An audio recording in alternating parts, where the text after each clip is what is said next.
Hi there, I'm Vicki Parfano from Aussie Stampers, and today I'm going to be showing you an art journal page with this as my inspiration. This is a card I created a while ago on watercolour paper, and it's a technique you may not have come across before, but I'll be showing you how to get this lovely pooled effect in the background, and also how to get this 3D effect on the flowers here.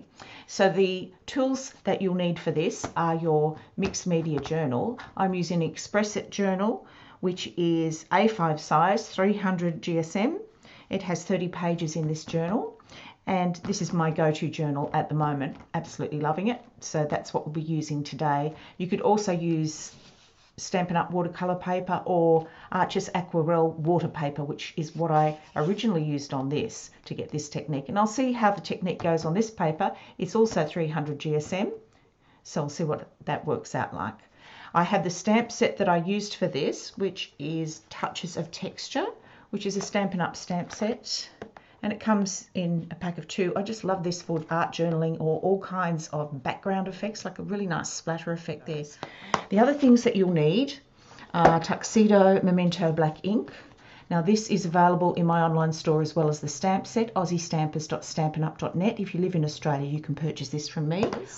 I'm going to use some Stampin' Up! Inks. I'm going to use Melon Mumbo. I'm going to use Tempting Turquoise, Garden Green, Melon Mumbo and Crushed Curry markers, which are the watercolour dual tip markers, brush tip on one end, fine tip on the other. I'll be using those, and I'm going to be using some brushes. I have a number 6 round. I have right here at the bottom a number 2 round, and I have a big flat brush, which is a number 10 flat. And I'm using that just to get the water onto the background and spread the water around. I also have a white jelly roll pen, which I'm going to use for the details. You could also use a Signo white gel pen. So let's get started. I'm inking up the stamp with Tuxedo Memento Black ink, doing the stems first. Now they can be close together, you don't need them actually touching at this point because you can come in and join up those lines with your Copic multi-liner. Same with the blossoms when you put them on the top. Now I've misstamped the one on the right, but now that I have my multi-liner in, I can sort that out in a moment. I'm going to put some flower heads on the other side of the page, one slightly off the page. And now I can bring in the stamp set and show you there's a little bee on there I wanted to add as well. So I'm stamping that randomly around the page, and the top one I'm stamping upside down as though he's flying towards that flower. Next I'm using the cover of the stamp case as a reference for filling in the bits of that flower that just did not stamp properly using the Copic multi-liner. And this will be fine with watercolour ink, it will not run. And then just finishing off the stems so that they touch the flower heads. Now this is where I start creating this pool of colour around the flowers. Using that flat number 10 brush, you're going to come in and create a little dam around the outside of the flowers, not touching the ink, but going around the outside of the image. Then you're going to bring in your markers, and I'm using a little bit of each of the colours and spreading those colours around the flowers quite randomly, just in whatever looks like a pleasing fashion to me. I want to use all 4 colours, so the pink, the yellow, the blue and the green. And so this is what's going to give that little rainbow pool around the outside of the flowers.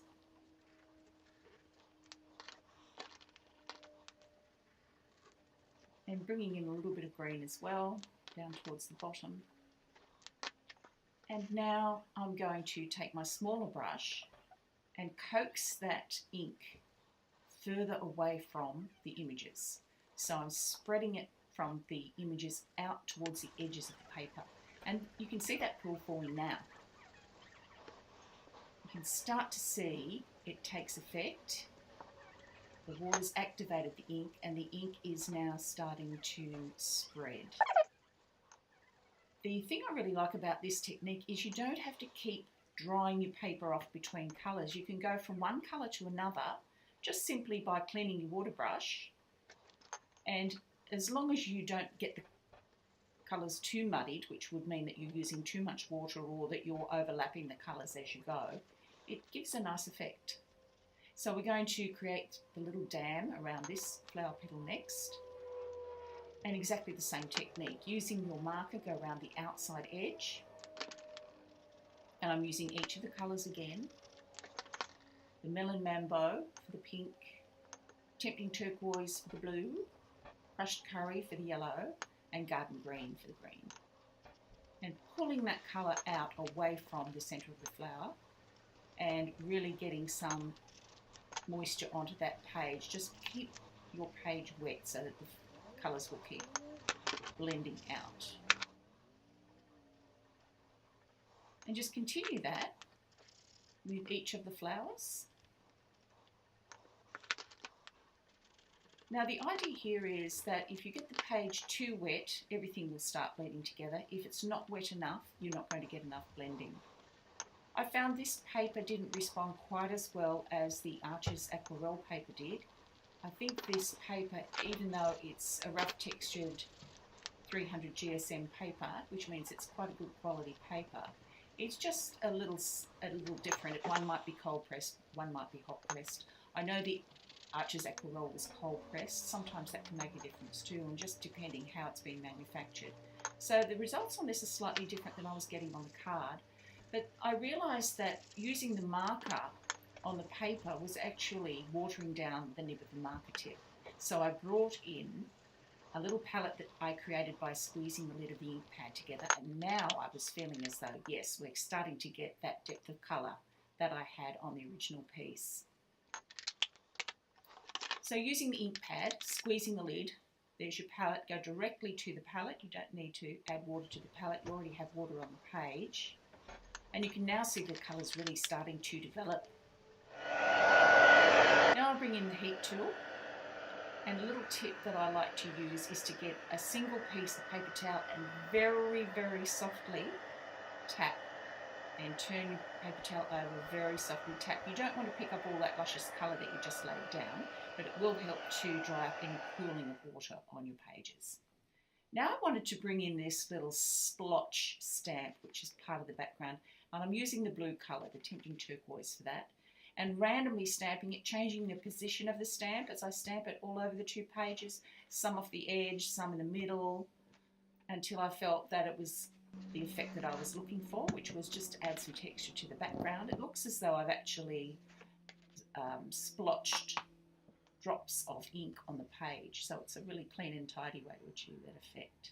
You can see with the flowers here, there's a lot of white stripe in the centre of them. Initially, I created that white in the petals by leaving some white space, but this time I've decided that I'm going to use a quicker technique, which is to get a dark, medium and light coloured marker.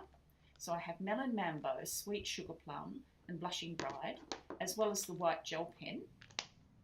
And I've already done 4 flowers on the other side, so I was feeling like a bit of an expert at colouring them by this time. So I thought I'd show you the 5th one as I do it. And I'm showing this to you in real time. And you can see just squiggly around the edges. Not completely around every edge because I want some dark and light here. And then just drawing some random lines from the outside into the centre. I'm not really even following the lines on the stamp, because this way each of the flowers is now going to look different. They're not going to look all exactly the same. And this is much quicker than how I did the original card, which was to use watercolour to paint those petals in. I thought, well, I have the markers, let's use them. This is the medium colour coming in, which is called Sweet Sugar Plum. It's a medium pink. And then this Blushing Bride is such a light colour, I just decided to smash it all over the top, and it blends everything really, really well. And I was happy with it. It doesn't muddy the colours or merge them into one another. It still gives you a nice stripy effect on the flower. And I've coloured the centres with crushed curry. Now you can see the white. I need to bring this back. I need to bring back this extra dimension. So I'm bringing a gel pen in and just drawing some white stripes from the outside to the inside this time. And I'm going to do that on all of the flowers.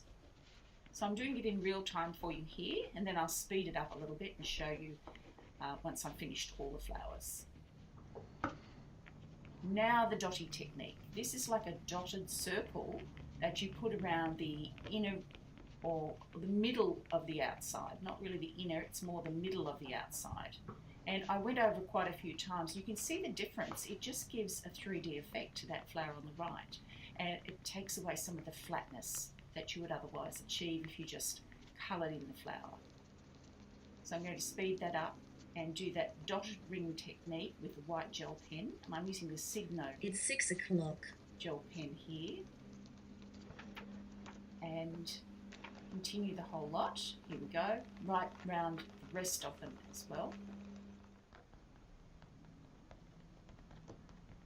And the paper has dried really nicely. I'm really pleased with how it all finished. Now the little bumblebee, I'm bringing in some crushed curry to colour his body, and I'm leaving a little bit of white in the centre just to give the impression that he has a little rounded body. And then I'm bringing back that Copic multiliner, which is a 0.01, and I'm going to define the black just by going over the black parts. When you stamp on a toothed paper like this, watercolour paper, it's not the same as stamping on a very smooth paper. So I wanted to come in and just redefine some of those black spots on the little bees, and it helps them stand out more.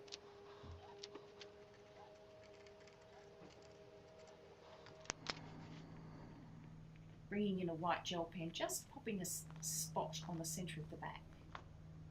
And then I realised I needed to finish that last little bee off, so I brought the crushed curry back in again, redefined the body with the black,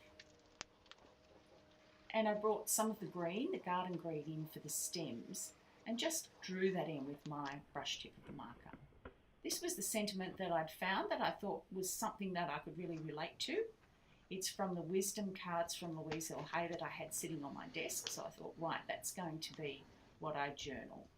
And I could not find my calligraphy pens. I looked everywhere.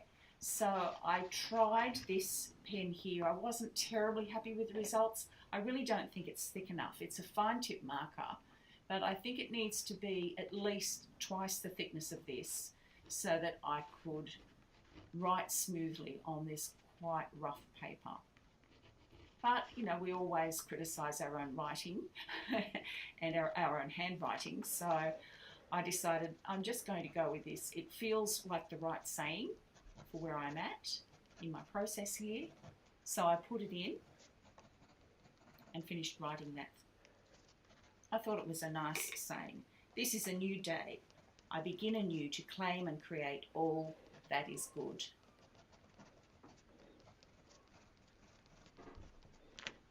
And then I added some dots at the beginning, dots at the end.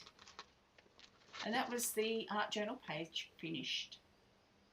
It looks really pretty in real life, and the colours I'm very happy with. I think they're a really nice blend together, and it's a happy page. I really liked it. I hope you enjoyed the project. I hope you got some ideas and tips for your own art journal pages. If you haven't tried art journal page work, then give it a go. It's really fun. I hope to see you again next time. Thanks for watching. Bye for now.